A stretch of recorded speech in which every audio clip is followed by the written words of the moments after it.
Today, I will be investigating the ruins of an old Palestinian village. It existed here, and in 1948, its inhabitants were forced out and the houses were bulldozed. And now, the Arab village that existed for 1300 years is almost forgotten. This is the official website of this area, and I couldn't find a single mention of it. But before I can show you, I need you to understand exactly where I am and who I am. See this town in the distance?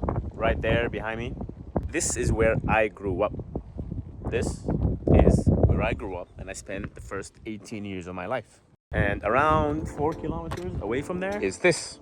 On the map, I'm here. It's a little complicated, so please focus with me. This is a hill. I'm standing on it exactly here. You can see all these olive trees around me. Not many people know this place, but basically, this is an old 12th century Crusader church. This church, according to Christian tradition, was built on top of Anne and Joachim's house, which are the parents of Mary, basically the grandparents of Jesus. This is where their house used to be. But where exactly is this? Basically, a few kilometers on the right is Nazareth. And yes, Nazareth, the Jesus one. And a few kilometers on the left is my hometown. Both of them are Arab, Palestinian, but are in Israel. To oversimplify it, Arabs in the Holy Land are 3 different types. Those born in Nazareth, those born in Bethlehem, and those born in Gaza. In Nazareth, people are Israeli citizens, which automatically means that their lives are easier than those in Bethlehem. Financially, security, and freedoms. What is in common between Nazareth and Bethlehem is 1. They're both Arab, Palestinian culture and community, and 2. They're both not Gaza, who are under a blockade since 2007. Again, this is all simplified. There are other cases too, but it's outside the context of this video. The church was beautiful, and I met a Brazilian monk who ended up showing me around.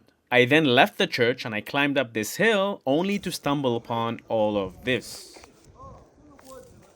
These are maybe the ruins of the old Palestinian village of Sepphoris. So this all is the remainings of a depopulated, destroyed village. This is the remainings of a house. It used to be a house. Look at that. Look at that.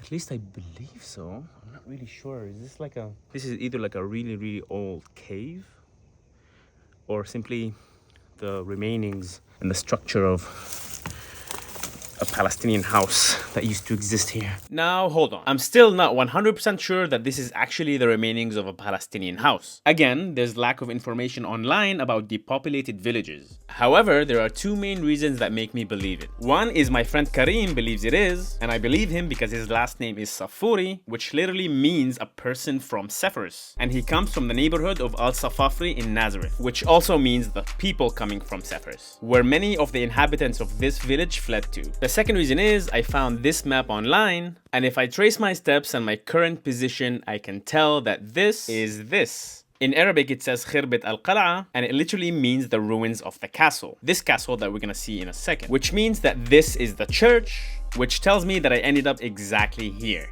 Inside the red area, which is the lands of the old village, which means that right now I'm probably in the ruins of an old Palestinian house. Let's go inside. Hope we don't die. Look at that. Look at this. What, was this like the toilet or something? The city of Sepphoris, back in historical Palestine and the British Mandate, and even before that, in the ancient city itself, when in the times of Jesus, it used to be the richest in this area. And it used to be more important than Nazareth itself. Right now, we're walking up the stairs to what I've been told is ruins of an ancient Roman theater. It's not a theater. This is houses for sure. Oh, I think the theater is there. Ancient Roman village. I really want to go inside there. This is an ancient village, bro. Look at all the trash. I want to clean that trash. Okay, so we just came from here and we encountered this. Look at that. This is an Ottoman building for sure. This is not that old. What is that? What's inside here? Bro, something was removed from there. I think I've traveled and seen enough buildings to know that this is not necessarily an old ancient Jesus time building. Turns out it is actually a Crusader fortress, but it was heavily rebuilt not that long ago. But it's a whole video within itself, and believe it or not, this fortress is connected to her. Let me know if you can find out how in the comments. Suddenly I feel like I'm traveling again, but this is 4 kilometers away from my home. Look at that. Okay, this seems like a newer structure though, obviously. And look at the rooms. You can obviously differentiate between the different rooms. Look at this. It's been closed off. This is closed too. It's closed off. Nobody can go down there. Yeah, I'm sure nobody went down there in years. Look at the beautiful view of the Galilee. Oh, there is the Roman theater. Now I see it. Look at this. This all used to be an old Roman theater. Like you can see these tunnels that probably people used to walk out and end up on the stage, I believe, or at least tunnels that people used to go in and then take a seat. It's believed that Jesus knew this exact theater, and this is where the word hypocrite originated, but this is all speculation. I just literally saw a version of this in Athens. These are tunnels that they go in, and it's either for like the attendants or the athletes or the performers, and then they walk them and then they end up on stage. But to me, it seems like this theater used to be higher from here.